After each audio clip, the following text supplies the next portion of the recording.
ईसा की 7वीं शताब्दी के पूर्वार्ध की बात है। प्रयाग में बहुत बड़े दान समारोह का आयोजन किया गया था। संपूर्ण भारत से लोग दान दक्षिणा पाने के लिए एकत्र थे। राजा दान दक्षिणा की सभी वस्तुओं को, यहाँ तक कि राजकोष की संपूर्ण संपत्ति और अपने शरीर के समस्त आभूषणों को जब दान दे चुका, तो एक व्यक्ति ऐसा रह गया जिसे देने के लिए उनके पास कुछ शेष न था। दानार्थी बोला, राजन, आपके पास मुझे देने के लिए कुछ नहीं बचा है, मैं वापस जाता हूँ। राजा ने कहा, ठहरो, अभी मेरे वस्त्र शेष हैं जिन्हें मैंने दान नहीं दिया है। और पास खड़ी बहन से अपना तन ढकने के लिए दूसरा वस्त्र मांगकर उसने अपना उत्तरीय उतार कर उस याचक को दे दिया।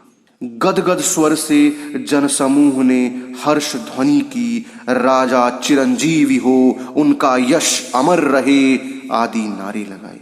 जन जन को अपनी दानशीलता से मुग्ध करने वाले यह राजा कोई और नहीं, दानवीर हर्षवर्धन थे।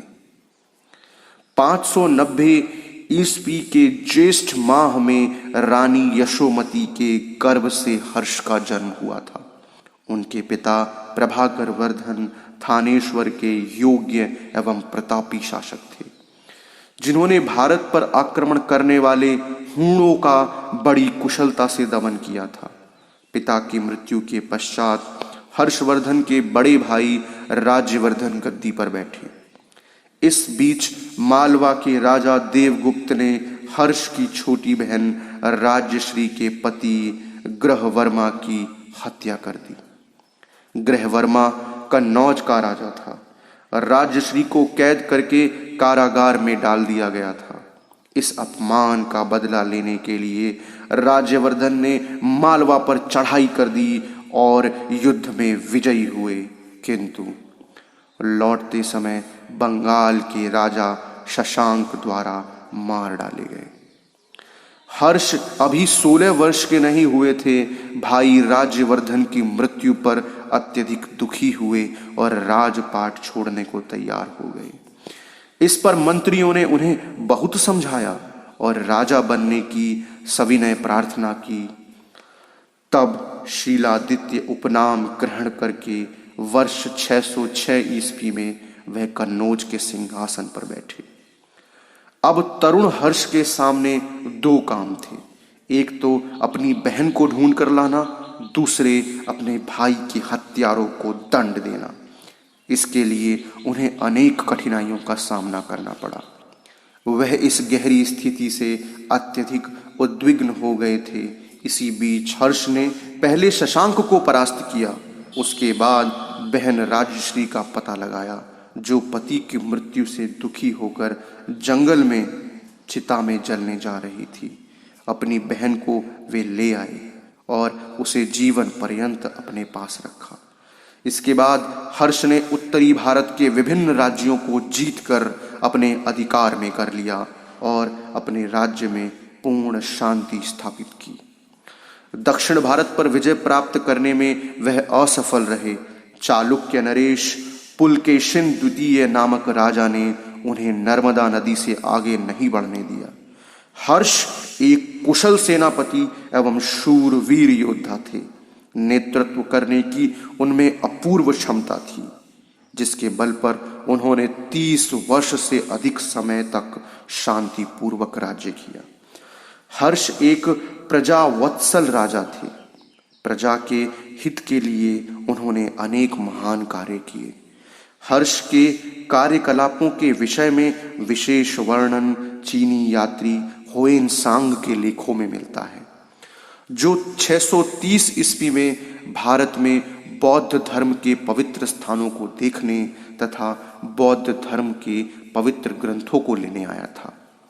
हर्ष के समय में भारत को अपने इतिहास के एक अत्यंत भव्य युग को देखने का सौभाग्य प्राप्त हुआ। हर्ष धार्मिक विषयों में उदार और विद्या प्रेमी था। प्रयाग की सभा में वह सभी वर्णों, जातियों, धर्मों और संप्रदायों के लोगों को निष्पक्ष होकर दान देते थे। बुद्ध की मूर्ति के साथ साथ सूर्य और शिव की मूर्तियों का भी सम्मान करते थे।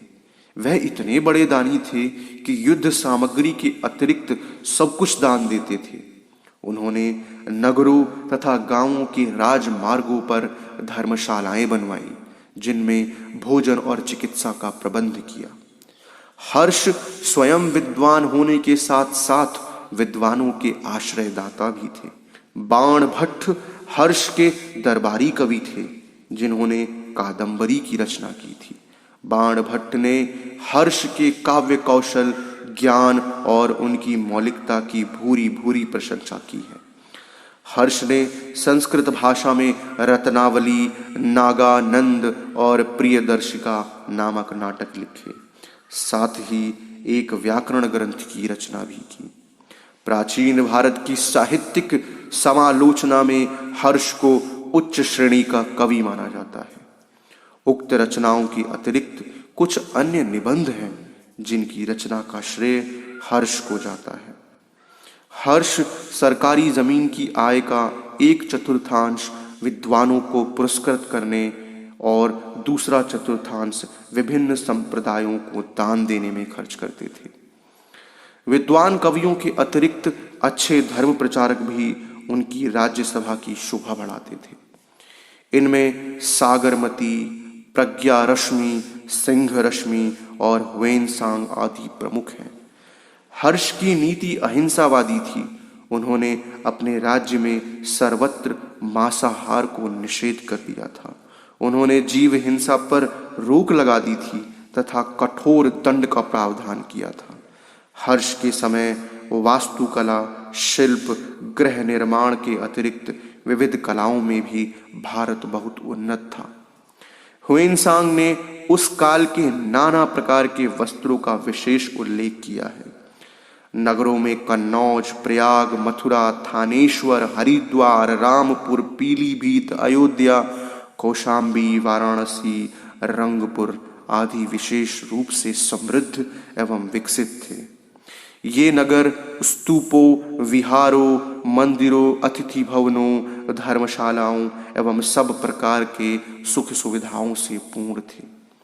हर्ष के शासनकाल में भारत का आंतरिक शासन सुव्यवस्थित हो गया था, जिसके फलस्वरूप विद्या, व्यापार, संस्कृति, कला आदि क्षेत्रों में बहुमुखी विकास हुआ और पड़ोसी देशों में भी इसका ऐसा प्रभाव पड़ा कि वे लोग भारत को विवेक और संस्कृति का केंद्र मानकर अपनी ज्ञान पिपासा को तृप्त करने के लिए इस पुण्य भूमि की शरण में आए। हर्ष बहुमुखी प्रतिभा और विलक्षण चरित्र के कारण एक साथ ही राजा, कवि, योद्धा, विद्वान, राजसी और साधु स्वभाव के थे।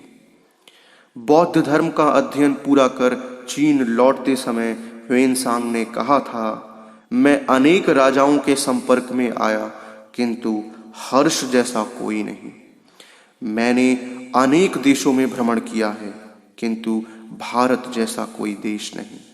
भारत वास्तव में महान देश है और उसकी महत्ता का मूल है उसकी जनता तथा हर्ष जैसे उसके शासक। तो प्यारे साथियों, इस कहानी में इतना ही। अगर इस कहानी ने आपके हृदय को तनिक भी स्पर्श किया है तो हमें कमेंट सेक्शन में अपने विचारों को ज़रूर बताइएगा। हम आपके लिए ऐसी ही नई नई शानदार कहानियाँ सदैव लाते रहेंगे। तो अभी के लिए इतना ही। मिलते हैं फिर एक और नई शानदार कहानी में। तब तक के लिए धन्यवाद।